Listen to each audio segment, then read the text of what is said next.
تعويض المباراة الأولى.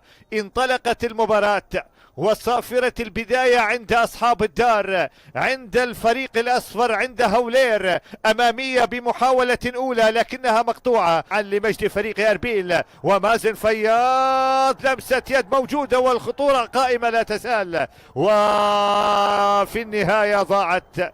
في النهاية تحولت من محمد صالح، مازن فياض، محمد صالح. محمد يمرر كرة خطيرة علي عبادي، علي جاسم وحسين فلاح. حسين ينقل الكرة من جديد، تسديدة من بعيد ولكنها سهلة جدا عند الحارس حسين علي جولي. بدأ يفكر في التسديد من بعيد، يغير اتجاه اللعب. حلوة الكرة من برونو لكن التسديدة مو حلوة. أما كرة تقطع، وهنا تمريرة رائعة جدا لمازن فياض. مازن مهاري، 1 على 1 خطير، ضاعت. حائط الصد وجولي وعلي جاسم، سهلة جدا عند حسين. والتمرير عادت لآكام، آكام، لكن التسديد يا آكام. وسائل التواصل الاجتماعي، وهنا كرة ضاعت.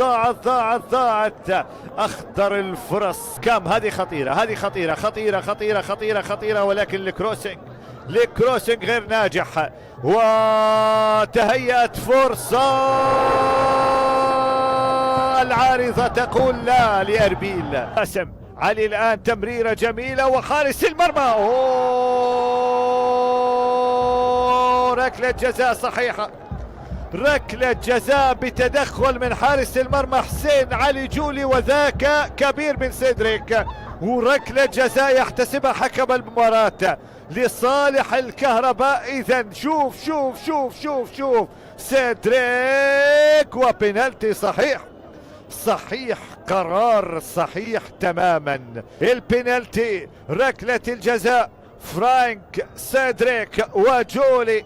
فرانك سيدريك الكاميروني يتحذر. سيدريك فعلها جولي. في فريق أربيل ليقدم عصارة خبرة السنين لهولير. كرة مباغتة ولكنها عليامي لسيدريك. ضاعت فرصة التفوق من جديد ليوسف وأمجد راضي، وكرة داخل منطقة الجزاء. أمجد راضي، الهداف أراد أن يفعلها من اللمسة الأولى لمحمد صالح. تمريرة خاطئة، بافور نجم المباراة. الفرص الضائعة، كرة بافور، لكن هناك رجل حديدي.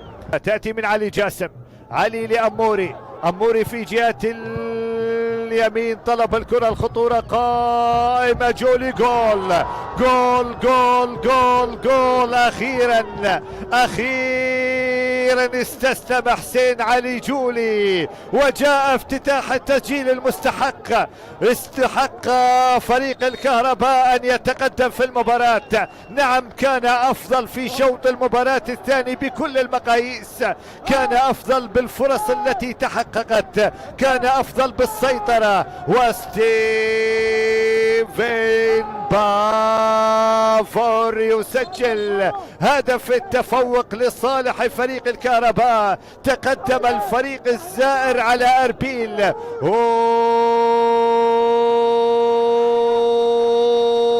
فرحة كبيرة جدا. غلطة الشاطر ب1000. حارس المرمى هيأ الكرة لكنه تصدى ل4 كرات خطرة. مثل الآن لصالح فريق أربيل. هولير تلعب الكرة ولكن عبادي موجود، راضي، لكن عبادي حاضر، عبادي موجود يتصدى. الدقيقة الثانية من 5 دقائق مضافة. كرة لأربيل، الرأسية إلى خارج أرضية الميدان. فكوقت بديل وصافرة النهاية تأتي. مبروك لفريق الكهرباء، هاردك لهولير لأربيل. ونجح لؤي صلاح، فشل نزار محروس. مشاهدينا الكرام، متابعي الرابعة في كل مكان، إلى أن يتجدد اللقاء بكم في مباراة أخرى.